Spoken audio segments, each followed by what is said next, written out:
Hey guys, I'm playing Yune 1457, and let's see how this game goes. They open with d4, I respond d5, then they played e3, and to that I will respond with c6. Already I'm not a huge fan of their choice of moves because I feel it does block in the bishop a bit when you play e3 directly without getting your bishop outside of that pawn chain. But we'll see what they can conjure up.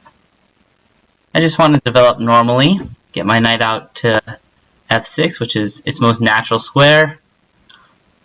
I'll develop my bishop to g4, pinning the knight. And then I'm going to play e6, probably bishop e7 to follow, and castles. Actually, in this position I could probably even play bishop to d6, since I don't have to worry about this bishop pinning my knight here.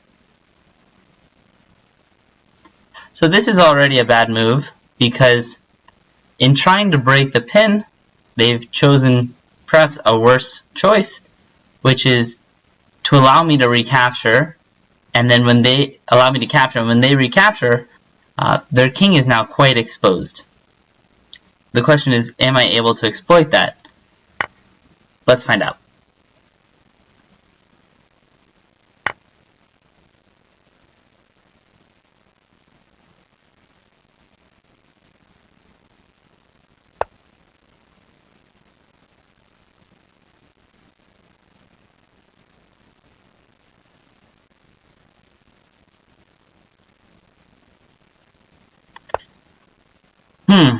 You know, on this move here, actually, it may have been possible to play e4, and after I capture, they can then recapture, and they're threatening this, I guess, well-known idea now of a fork. But thankfully, they didn't do that. They played f4.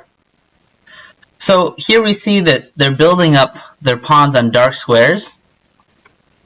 So if they are to lose this white bishop, that would be quite bad for their position, because then they'd have a lot of weak light colored squares. As well, this bishop kind of seems doomed to passivity with this type of pawn structure. So I want to play actively, but I also want to develop. I don't want to just blindly try to start an attack. So let's keep developing. Maybe even castle queenside.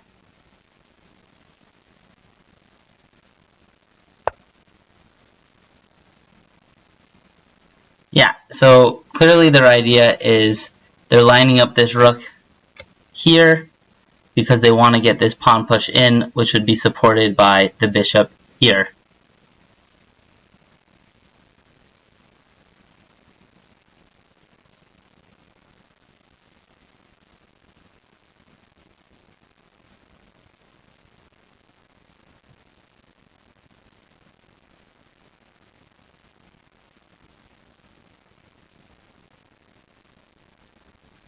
So I'm going to try and play perhaps a little more aggressively than I typically would play. And I'm thinking about playing g4.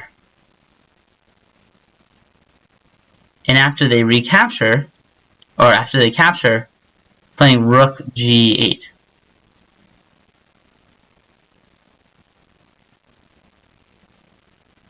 And I think I'm only going to play this way because I'm interested in seeing how my opponent handles the complications.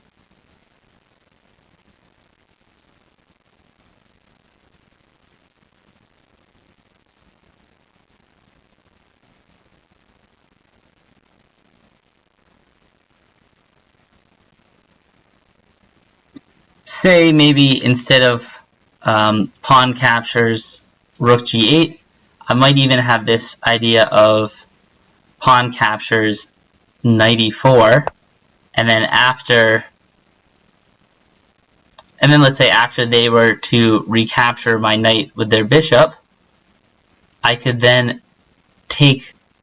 then taken the bishop with my pawn, and then my queen would be able to recapture that white pawn there. But that didn't happen. So what is the idea behind this move? I'm not fully certain, but already I think white is in some trouble, because now I'm going to be getting some play with tempo. So let's first start by giving a check.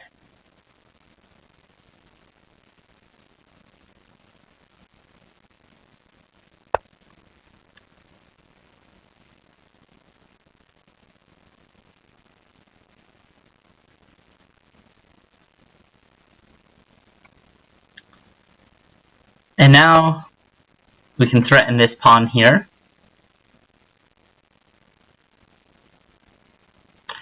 So I've definitely delayed castling, but also I delayed castling in order to get an attack going, and my king is quite safe in the current position. There are no sacrifices that white can employ to blow up the position. And now I'm just one move away from castling queenside. So all in all, I think my position is pretty good.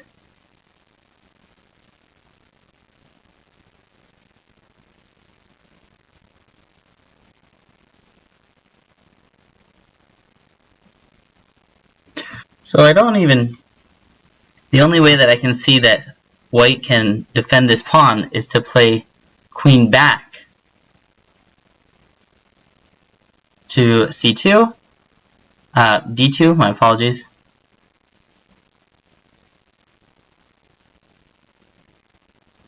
But even then, I should still have some resources available to me.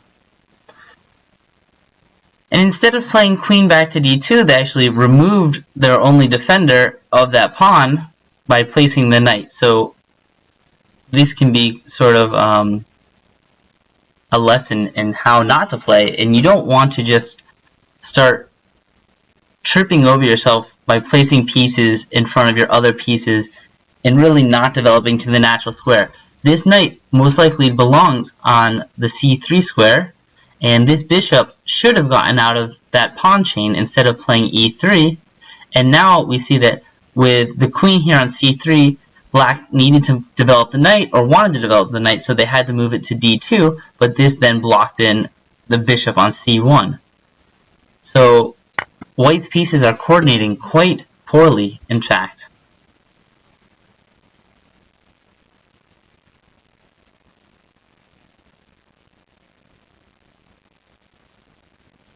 So my most immediate threat is, again, another pawn is hanging, and I'll just win that.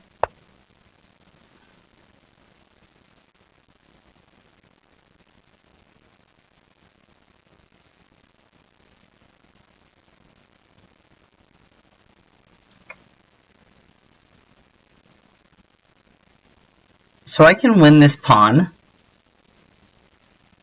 but I'm kind of interested in this potential idea of the knight actually jumping into e5 now.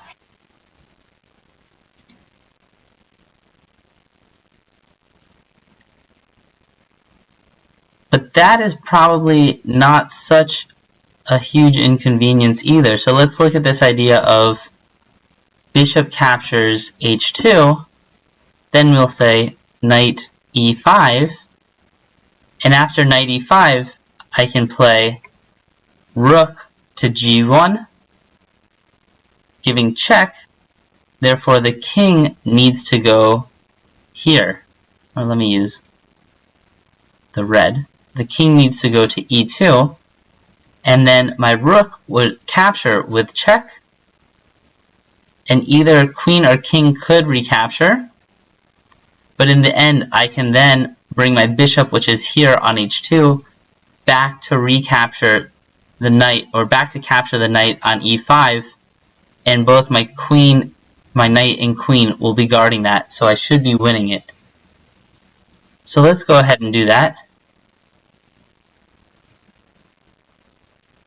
Sometimes I think it gets a bit complex when I have all these arrows on the board, and I hope everyone can follow.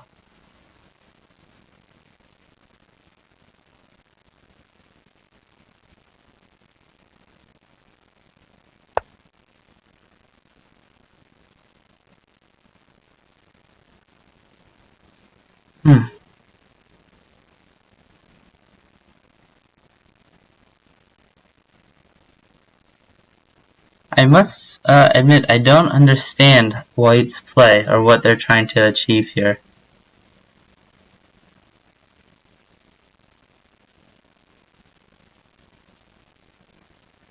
So I'm just going to castle, and I want to try and double up rooks.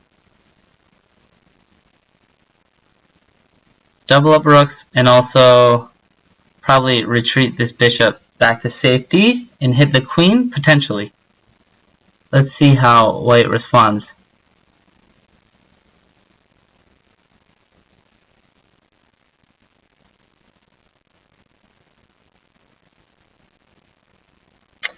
Unfortunately, castling was just a poor move, as it unnecessarily gives up the a-pawn.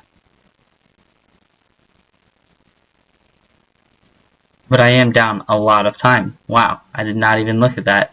Okay, let's pick up the pace a little bit.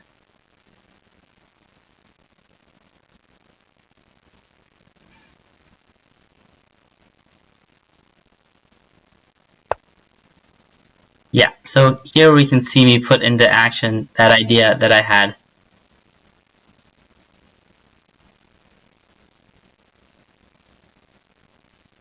And now I'm going to capture the rook on e1 next. And then now, afterwards, I'll capture the knight.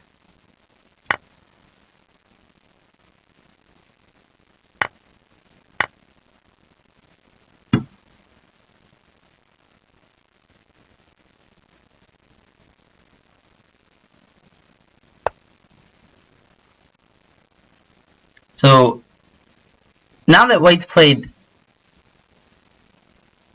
bishop d5, bishop e3, there is a tactic. Why don't you take a second and see if you can find the tactic? Maybe you could press pause because I'm running slightly low on time. And the tactic is d4. Always look for pinned pieces and always try to avoid moving your pieces into pinned positions.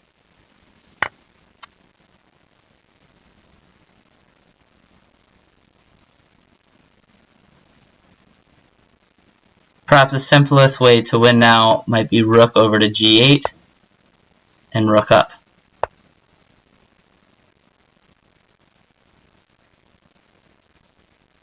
This seems to be unavoidable.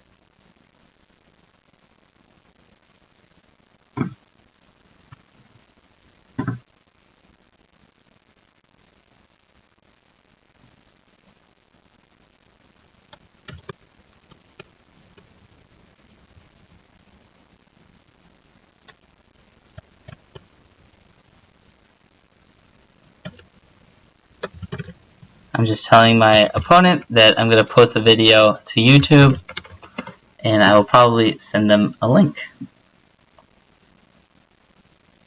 So let me just get this out of the way. Sorry about that.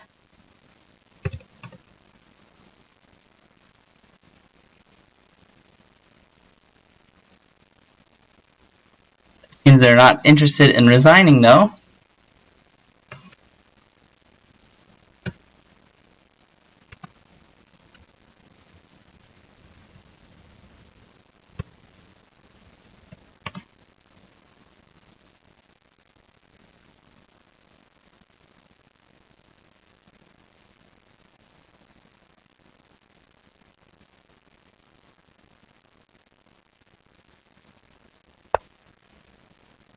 Okay, and here you can see my opponent's very computer-esque like move, just moving a piece to avoid checkmate.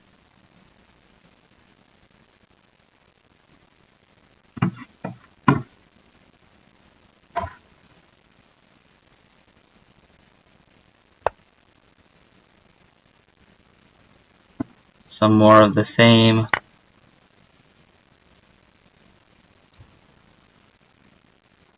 Perhaps I can politely ask them why.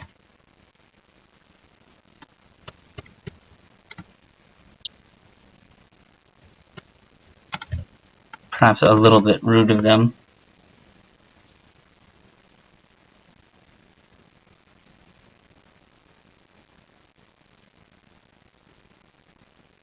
Okay, well, I think this game has all but actually concluded.